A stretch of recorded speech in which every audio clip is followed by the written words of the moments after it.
Hello friends, जय हिंद दोस्तों। Rank ready में आपका स्वागत है। तो आज हम लोग एक इम्पॉर्टेंट टॉपिक देखेंगे।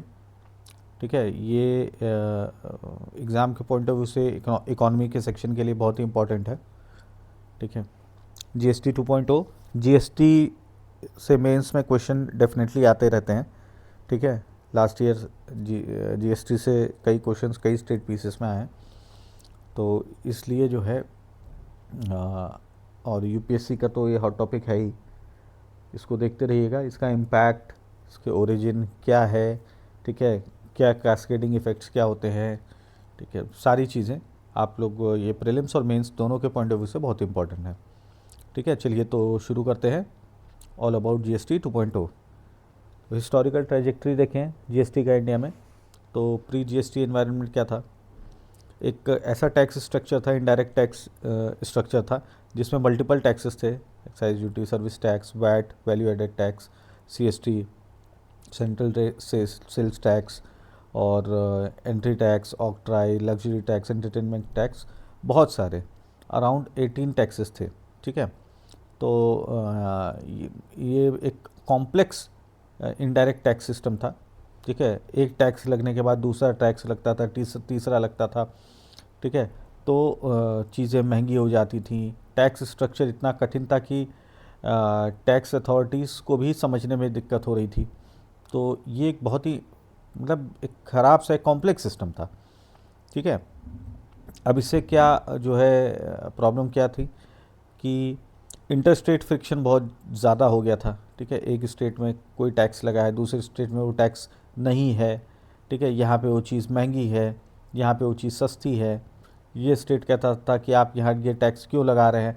मतलब बहुत सारे इंटर स्टेट फ्रिक्शन था। ठीक है, तो कोई सामान किसी स्टेट ने बनाया, वो इस स्टेट में नहीं बेचना चाहता, वो इस स्टेट में बेचना चाह रहा है, यहाँ पे वो अलग टैक्स दे रहा है, यहाँ अलग टैक्स दे रहा है। तो बहुत बहुत सारा जो है एक सप्लाई चेन में स्लो हो गया था सप्लाई चेन। ठीक है, tax on tax, pyramiding and rising operating expenses. एक टैक्स, उसके ऊपर दूसरा टैक्स, उसके ऊपर तीसरा टैक्स। ठीक है, ऑक्ट्राई लग रहा है, ऑक्ट्राई के बाद सपोज करिए एंट्री टैक्स लग रहा है, एंट्री टैक्स के बाद वैट लग रहा है, फिर सेल्स टैक्स लग रहा है, फिर एक्साइज ड्यूटी लग रहा है। तो करते करते बहुत सारा टैक्स हो जा रहा था। ठीक है, अब वैल्यू चेन में जो है लिमिटेड विजिबिलिटी। अब इसलिए एक सिंगल इनडायरेक्ट टैक्स जो है बहुत ज़रूरी हो गया था। ठीक है, उसके बाद 2000 में एक इसका सन 2000 में ब्लूप्रिंट बनाया गया। ठीक है, empowered committee state finance ministers की बनाई गई, जिसमें एक यूनिफॉर्म टैक्स स्ट्रक्चर को बनाने की बात कही गई। तो इसमें क्या था कि एक यूनिफाई किया जाए टैक्स सिस्टम को, एलिमिनेट किया जाए इनएफिशिएंसीज को, इंटरस्टेट ट्रेड को स्मूथ किया जाए और जिससे कि इन्वेस्टमेंट एनवायरनमेंट इंडिया में अच्छा हो सके। ठीक है, ये था प्रोटोटाइप फेज 6 में जो आया था कि GST was formally added to the national agenda 2006 के बजट में। ठीक है, फिर बहुत सारे वर्किंग ग्रुप्स बनाए गए और इसका आईटी स्ट्रक्चर कैसा होगा, central tax, state GST, IGST कैसे रहेगा, इस पे काफ़ी डिस्कशन हुए। फिर उसके बाद 2014 से 16 के बीच में इसका लेजिस्लेचर ने इसको फॉर्मली बनाया। 122nd constitutional amendment bill introduce किया गया। ठीक है, ये अप्रूव हुआ, फिर राज्यसभा से अप्रूव हुआ, स्टेट से नेगोशिएशन किया गया और 101st कॉन्स्टिट्यूशनल अमेंडमेंट एक्ट ये 2017 ये आया। ठीक है, इसके ज़रिए जीएसटी फॉर्मली इंट्रोड्यूस हुआ। Bill 122, act 101। ठीक है, उसके बाद 1 जुलाई 2017 को इसे ये लाइव किया गया जीएसटी को। ठीक है, ये जीएसटी की बात हो रही है। One nation one tax. ठीक है, ये कैस्केडिंग इफेक्ट्स हटा दिए गए, यूनिफाइड नेशनल सप्लाई चेन बनी, GSTN based digital compliance stack बना। ठीक है, और एक joint session of parliament at midnight ये कॉल किया गया था और इसमें इसको पास किया गया। ये जॉइंट सेशंस 4 बार हुए हैं 47, 92, 97 और 2017 में, ठीक है। तो अब 2.0 में क्या है, जीएसटी 2.0, ठीक है। जीएसटी 2.0 की अगर हम बात करें तो जैसे मैंने बताया ना कि ये central tax, state tax, UT GST union territory के लिए, और आई जीएसटी इंटीग्रेटेड जीएसटी, ठीक है। तो ये पूरा टैक्स स्ट्रक्चर था, ठीक है। अब 2.0 में क्या है, 2.0 में क्या था कि दो जो स्लैब सिस्टम बनाए गए हैं, 5 और 18% के। पहले जो 18 और पहले जो 12 और 28% के थे, उनको हटा के अब 5 और 18 कर दिए गए हैं, ठीक है। अब 5% और 18%, पहले क्या था, एक 12% का था और एक 28% का था, ठीक है। तो ये 28% वाला रिमूव कर दिया गया है। एक नया इंट्रोड्यूस कर दिया गया है 40% का सिन गुड्स के लिए, ठीक है। सिन गुड्स क्या होते हैं, लग्जरी गुड्स, जैसे पान मसाला हो गया, जैसे सिगरेट हो गया, कोई भी हार्मफुल जो भी गुड्स होते हैं उनको सिन गुड्स कहते हैं, और इनको जो है 40% के स्लैब में रखा गया है, ठीक है। तो ये एक अपडेटेड वर्जन है जीएसटी का, जिसे 22 सितंबर 2025 में को ऑपरेटिव किया गया, ठीक है।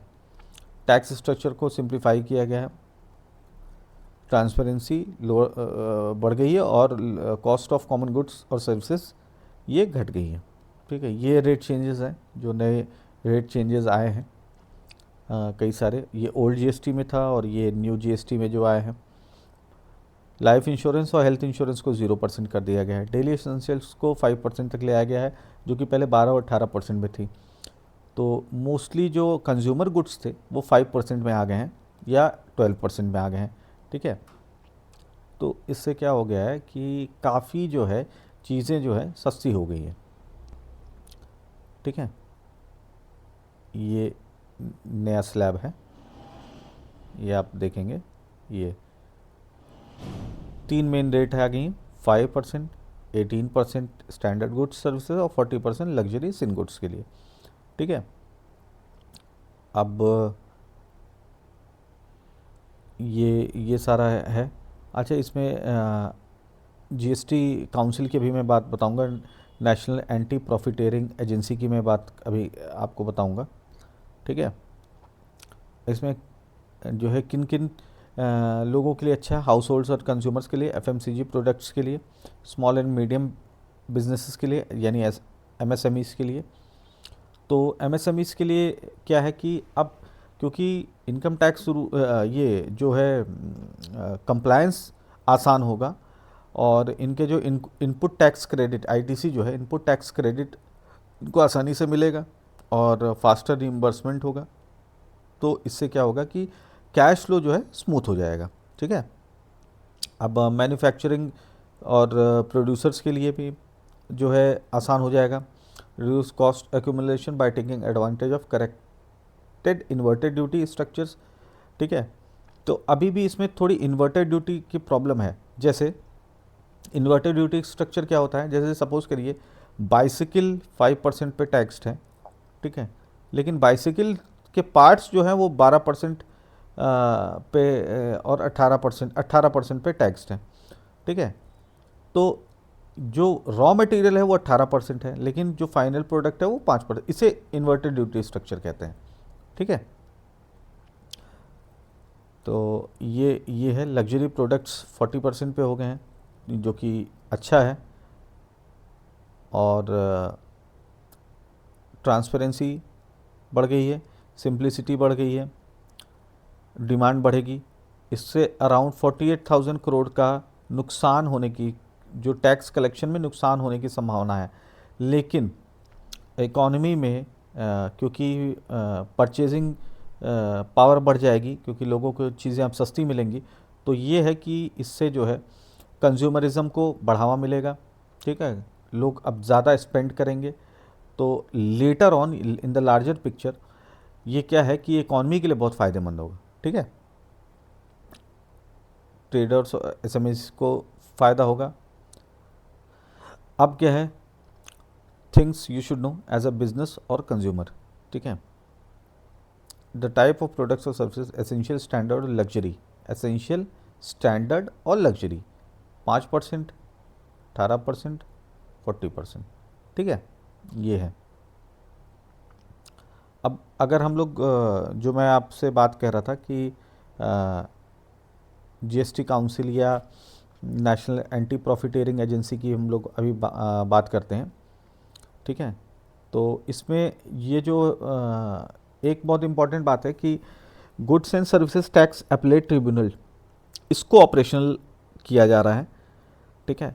ये अपीलेट ट्रिब्यूनल रहेगा, जीएसटी से रिलेटेड कोई भी डिस्प्यूट है तो इसको जो है इस ट्रिब्यूनल के थ्रूली इसको सॉल्व किया जाएगा। इसको फॉर्मली लॉन्च कर दिया गया है, ठीक है। अब ऑटोमेटेड रजिस्ट्रेशन किया गया है। रजिस्ट्रेशन जीएसटी में अगर आप अपना रजिस्ट्रेशन कराएं तो उसको और सिंप्लीफाई कर दिया गया है। और एक्सपोर्ट बेनिफिट्स आप इजीली क्लेम कर सकते हैं। तो इसमें बहुत सारी अच्छी चीज़ें हैं। अब एक चीज़ इसमें जो एंटी प्रॉफिटेरिंग मैकेनिज़्म बनाया गया था, आपको याद हो कि जब जीएसटी आया था तो उसके सेक्शन 171 में एक नेशनल एंटी प्रॉफिटेरिंग अथॉरिटी बनाई गई थी, ठीक है। सेक्शन 171 में एक नेशनल एंटी प्रॉफिटेरिंग अथॉरिटी बनाई गई थी। तो इसमें क्या था कि ये कोई भी जीएसटी रेट अगर कम होता है तो ये रेट आगे फॉलो होना चाहिए, कंज्यूमर तक पहुंचना चाहिए। लेकिन अगर ऐसा नहीं कर रहे हैं बिजनेसेस तो ये एजेंसी उसको देखती थी। फिर क्या हुआ, 2022 में इसको कंपटीशन कमीशन ऑफ इंडिया में मर्ज कर दिया गया। तो अभी भी ऐसी कोई एजेंसी नहीं है जो ये चीज़ देख सके कि ये जो भी जीएसटी का रेट कम हुआ है वो आगे कंज्यूमर तक पहुंच रहा है कि नहीं पहुंच रहा है, ठीक है। तो इसलिए ये बहुत ज़रूरी हो गया है, ठीक है।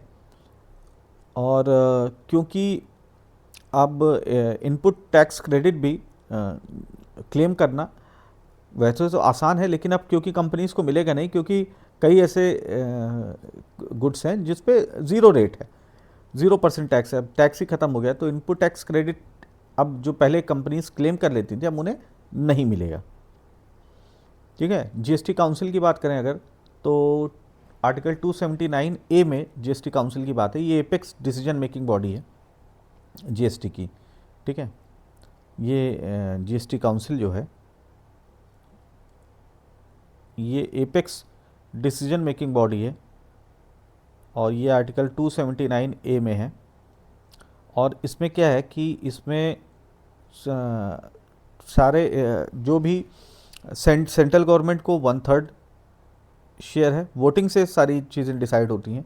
स्टेट्स को 2/3 शेयर है और 3/4 वोट चाहिए किसी भी डिसीजन पे पहुंचने के लिए। तो एक तरह से आप देख सकते हैं कि सेंट्रल गवर्नमेंट को इसमें वीटो मिला हुआ है, ठीक है। ये कोऑपरेटिव फेडरलिज्म का एक बहुत ही अच्छा उदाहरण है, एग्जाम्पल है। इसको आप डेफिनेटली अपने एग्ज़ाम में अपने आंसर में लिख सकते हैं, ठीक है। कोऑपरेटिव फेडरलिज्म इससे ये प्रमोट होता है, ठीक है। तो ये था ऑल अबाउट जीएसटी 2.0। ये इससे रिलेटेड कोई भी क्वेश्चन हो, कोई भी बात हो, कोई क्वेरी हो तो आप डेफिनेटली मैसेज करिएगा, होपफुली आपको जल्दी रिप्लाई देगी टीम, ठीक है। तो बाकी जो है हम लोग नेक्स्ट टॉपिक में जल्दी मिलेंगे। तब तक के लिए अपना ध्यान रखें। थैंक यू एंड जय हिंद।